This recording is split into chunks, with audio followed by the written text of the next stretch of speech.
हिंदी के लिए आज फिर एक छोटी सी बात, बहुत हल्की फुल्की बात, कहने को हल्की फुल्की लेकिन व्यवहार में थोड़ी सी वजनदार। घनत्व तो ज़्यादा अच्छा है, इसका घनत्व तो ज़्यादा है, इसका आयतन कम है। समझने की कोशिश कीजिएगा। आप देख रहे हैं यहाँ पर दो शब्द देख रहे हैं, कड़ी और कढ़ी। हम सब लोग सामान्यतः इसका एक उच्चारण करते हैं और चूंकि वर्णमाला से हमारा संपर्क टूटता जा रहा है, इसलिए हम इनके उच्चारण पर ध्यान नहीं देते और इसीलिए उच्चारण भेद को न समझ पाने की वजह से हम इनके भेद को भी समझ नहीं पाते हैं। पहला शब्द है कड़ी, छल्ला, जंजीर का छल्ला और गीत का पद। गीत की कड़ी भी होती है, एक एक पद होता जाता है। एक गीत था फिल्म का, जिंदगी की न टूटे लड़ी, प्यार कर ले घड़ी दो घड़ी। तो जिंदगी की लड़ी छोटी छोटी कड़ियों से ही बनती है और वो कड़ी वही होती है जो मैंने ये आपको यहाँ नज़र आ रही है। ये कड़ी एक एक एक कड़ी मिलकर जंजीर बनाती है, श्रृंखला बनाती है। हम मानव श्रृंखला जब बनाते हैं तो उस मानव श्रृंखला में प्रत्येक व्यक्ति उस श्रृंखला की एक कड़ी होता है। तो ध्यान रखिए, कड़ी वो कड़ी नहीं है जिसकी बात आगे हो रही है। और कड़ी को आप देख रहे हैं कि शब्द आप पढ़ पा रहे हैं कि बेसन को घोलकर गाढ़ा करने से बनने वाला एक सालन। अब सालन को लेकर मैं खुद भ्रमित हूँ, क्योंकि सालन मुझे नहीं लगता कि हिंदी का शब्द है, ये अरबी, उर्दू, फारसी का शब्द होगा। कहीं कहीं आप जैसे कह सकते हैं कि मोटे तौर पर जिसके जरिए, जिसके उपयोग से और दूसरी सामग्री बनाई जा सकती हो।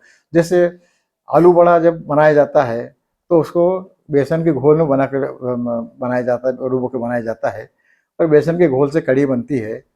तो कड़ी एक हमारा जिसे कहिए हमारा एक व्यंजन है, हमारा रसोई की हमारी चट्टेदार चटोरी जीभ को संतुष्ट करने का एक बढ़िया व्यंजन है।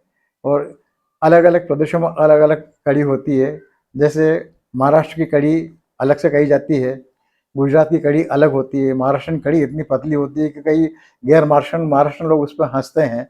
और मालवा राजस्थान की कड़ी इतनी गाढ़ी होती है कि उसे कई जगह खाटा नाम दिया जाता है, खाटा जिसे बोलते हैं। तो इसलिए कढ़ी एक व्यंजन है और ये कढ़ी तभी अच्छी लगती है जब पहली बार तैयार होकर सामने आती है और उसके बाद जब दूसरी बार उसका ठंडी हो जाती है और दूसरी बार जब उसका उपयोग किया जाता है, उसे उबाल कर काम लिया जाता है, तो उसका वो स्वाद नहीं रहता, उसका स्वत्व नहीं रहता, उसका आनंद नहीं रहता है। इसीलिए बासी कड़ी में उबाल आने को कहा जाता है। मतलब अर्थहीन बात है, यानी जो मूल स्वाद था, इसका जो मूल मिजाज था वो अब नहीं है। अब तो खाली उसका नाम मात्र भर है।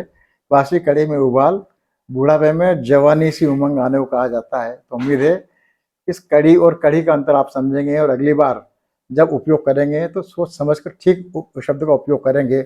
और एक बार फिर दोहरा रहा हूँ, संभव हो तो कृपा करके अपने बच्चों को वर्णमाला से उनकी दोस्ती करवाइए। यहाँ पर कड़ी और कढ़ी दोनों में बहुत अंतर है। इस उच्चारण अंतर से भेद अंतर अपना आप तो स्पष्ट हो जाएगा। उम्मीद है आप हिंदी की इतनी मदद करेंगे और लगे हाथों निवेदन है मेरा चैनल भी सब्सक्राइब कीजिएगा और करवाइएगा। धन्यवाद, नमस्कार, मैं विष्णु बैरागी।